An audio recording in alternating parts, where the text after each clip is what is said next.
Hey everybody, welcome to the Sobriety Diaries. I'm your host, Nate Kelly, a recovering alcoholic, 7 years from my last drink, a recovery mentor, and podcast producer. I am so grateful to be bringing you these powerful stories of recovery told by you, those who live them. Please share this podcast with anyone who may need it today. And with that, let's open the diary on episode 87. I am here with my new friend, Karl Considine. Karl, I feel like we're best friends already, but welcome, my friend. How are you this morning? Thank you. Yeah, I'm good, thank you. The sun is shining in England, which is not very common. So the whole of Manchester, where I live, is in a good mood. The sun's shining through my window. Yeah, life's good. I'm looking forward to this conversation. We've jumped through a few hoops to get here. We both have busy schedules, but, things happen as they should. So I'm excited to chat this morning.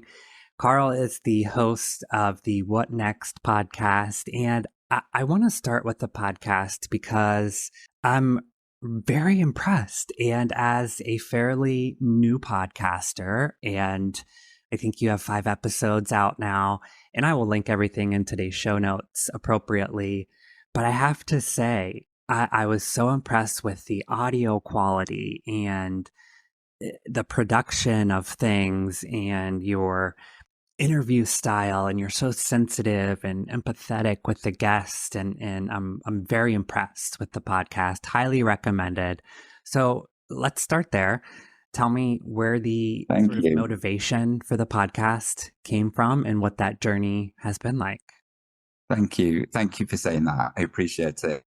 When I knew I was going to be guesting on this show, I've obviously been listening to your show and have really connected with it. And it's, similar to kind of what I'm trying to create. And yeah, I felt a bit nervous because I was like, okay, I'm speaking to a pro now. So yeah, I appreciate that feedback. I think what the catalyst for me was purely and simply just to help other people and to really put a spotlight on a conversation around our relationship with alcohol and or drugs, so that it is something people talk about more and there's less stigma, there's less shame attached to it. And not just for addicts, alcoholics or addicts, I describe myself as both.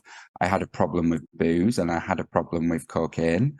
But for people that, maybe are just questioning their relationship with alcohol and or drugs, I wanted to try and raise conversations that are accessible, that are relatable, and hopefully just provide some level of identification, some level of insight that, people might find useful. And as a result of that, might think about making some sort of change, however big or however small. So yeah, it's kind of putting the spotlight on that whole side of things.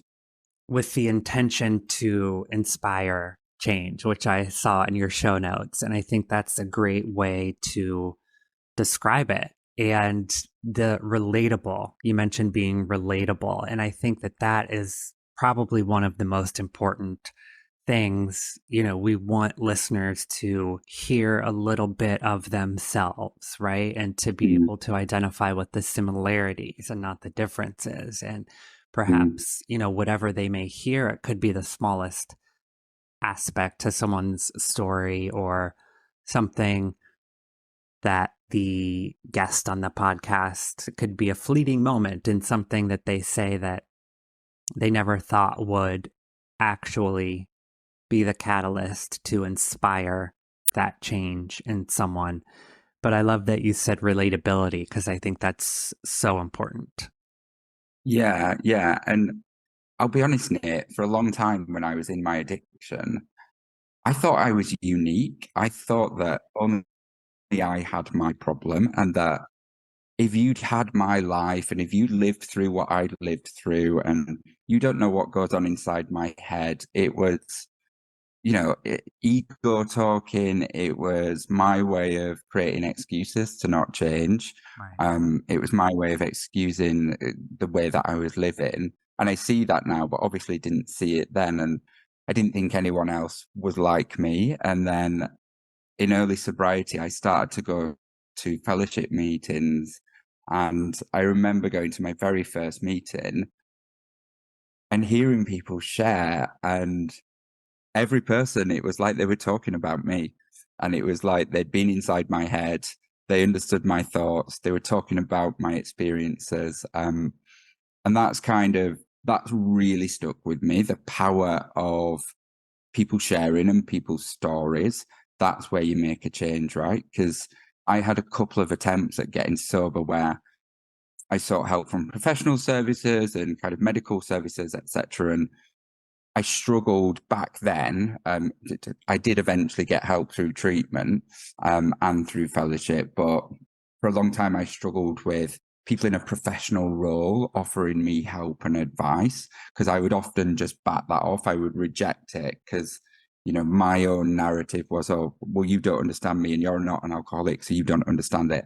So yeah, I think that relatability, that's basically what it's built on. So I'm glad that you picked up on that. That's a great point. It's hard to, first of all, I relate so much to, when we are in these fellowship meetings and you start hearing other people literally telling your story, it's the wildest thing, right? Because we Mhm. do have this sort of internal monologue about if you have seen what I've seen, you drink too, or, this narrative that we say to ourselves for so long and then start to believe that it's true. But when we hear other people literally telling our story, it sort of knocks us down a few levels, right? It removes that uniqueness. It Yeah. starts to chip away at that ego a little bit, which is necessary to humble ourselves, right? But another thing, perhaps your most recent episode, I think it was with Caroline, discussing just how sobriety is not linear and it's not one size fits all. And, she may have a glass of champagne at her friend's wedding, or somebody may still use marijuana for harm reduction, or somebody doesn't use heroin anymore, but they still drink on the weekends.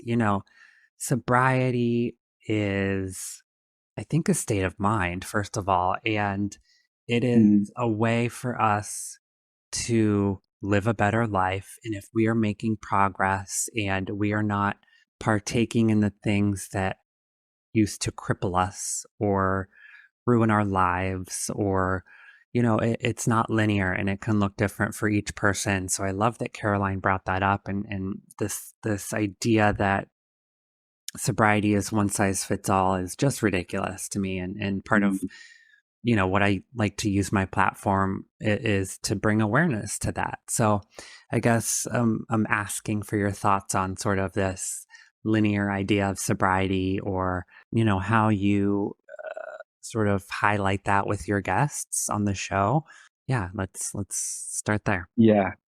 Yeah, it's an interesting one, isn't it? Because I think people would assume because I'm in recovery that I might have a black and white view on this, and that it's one or the other. And I really don't. And that's why I asked Caroline to come on the show because Caroline describes herself as sober-ish. And, she used to drink quite a lot. And then she made a conscious decision around her consumption. And since then has barely drunk at all, as you say. And I think that's so interesting. And I think it's so powerful because people might want to make those changes in their life and they don't have a problem with drink or drugs, but they get put off by the concept that it's infinite, it's forever, it's like all or nothing.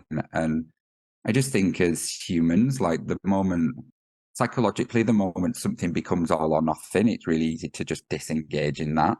Right. And that's not how life works, right? Life isn't all or nothing. Everything is within a shade of grey, and we operate in between in those gaps, in those nuances. And yeah, if my story and other people's stories that perhaps are more severe can provide some self-awareness, some reflection on someone's drinking behavior, and they say, actually, do you know what? It's not a problem for me. I cannot drink if I don't want to. I don't need to go that far. I'm just going to reduce my consumption. And, um, in a way, I'm describing that really simplistically. And it's probably not that simple because it's not just the individual's actions, it's the environment that we live in, right? So society and social pressures and, you know, booze is something that a lot of things we do in life revolves around booze. So, if there are people that are looking to reduce their consumption, just going to parties, going to events, being in social situations often can be quite difficult. And I think there's some middle ground there where people might need help just to get through those types of events and occasions. But yeah, I think there's a bit of a movement, and I think more and more people are interested in being sober-ish as Right. opposed to just being totally abstinent. I was highlighting this idea of like the dry January or sober October, and people frowning upon that, like, well, it's a short-term fix and this and that. And my reply to that is, whatever works. If you're taking 30 days to remove alcohol from your life, you know in most cases, as we know, you're going to start to realize the benefits of removing Mm, alcohol from your life, and this clear mind, and removing the brain fog and relationships, and waking up in the morning feeling like you're not dead to the world. And if you're going to commit to 30 days, bravo, because in my mind, I know that you're going to start realizing the benefits and maybe extend that, or then do dry July or whatever it may be. And, whatever plants the seed, and it may be another year or two, or however long it may be that works for you, as long as that seed is planted, I know, that most likely that person is going to come back around. So, again, mm. just to sort of highlight that sentiment or kind of put a bow on our conversation, whatever works, right?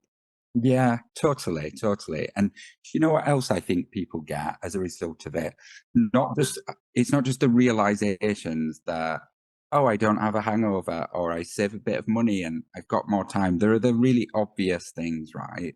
But then I think what people also get from it is some power and some confidence in making a decision for me. Like, this is a decision I'm making, this is a choice I'm making because I value myself. I want to invest in myself. And I think that then there's a domino effect to that. And people start to feel more confident in the future, thinking, you know what, I'm going to put myself first. And I think that's so powerful. Karl, as you know, I like to highlight sort of the personal story as well on the Sobriety Diaries, and give us sort of a snapshot of Karl, deciding that a change was needed, and sort of what that transition looked like into, deciding on your personal path to recovery, and then what things look like today. For a long time, I didn't know I had a problem. So, yeah, I guess hello, denial Right. was very much kind of in my camp. And I think I didn't recognize my drinking being problematic because I surrounded myself with other people that drank like me, and other people that liked to take drugs to the extent that I did. I always thought that I just liked the party and I liked to socialize. I liked to go out with my gay friends and have fun and do all of that stuff and, living my best life, but not really acknowledging that attached to that were many, many consequences that were really starting to impact my health, my mental health, my physical health, work, relationships, etc., etc. So yeah, I always used to describe myself as a bit of a party boy, and I kind of always been quite deeply embedded within the gay community. And if I'm honest, I think that there's a bit of a problem in the gay community with drink and drugs and how normalized usage can be, and how normalized and even glamorized it can be to do it to an extent that is just really unhealthy and really quite toxic. Um, and that environment really got a hold of me for far too long. I was always the last person at a party, always the person stood on the dance floor when the lights came up, always then in the taxi queue looking for the next party to go to. I didn't have an off button. It was always give me more, give me more, give me more. And the environment with the community allowed me to be able to do that to the extent that I did. What I learned kind of through, I guess, retrospectively through therapy and through treatment when I got sober, is that a lot of my behavior was attached to shame, was attached to kind of self-worth and self-esteem issues. I was raised in quite a dysfunctional, broken environment as a child. My parents separated when I was quite young. My mum, unfortunately, took a path that involved drink and drugs that meant as children, me and my sisters were exposed to lots of things that we shouldn't have been exposed to at a very young age. And I guess I'd not dealt with that stuff.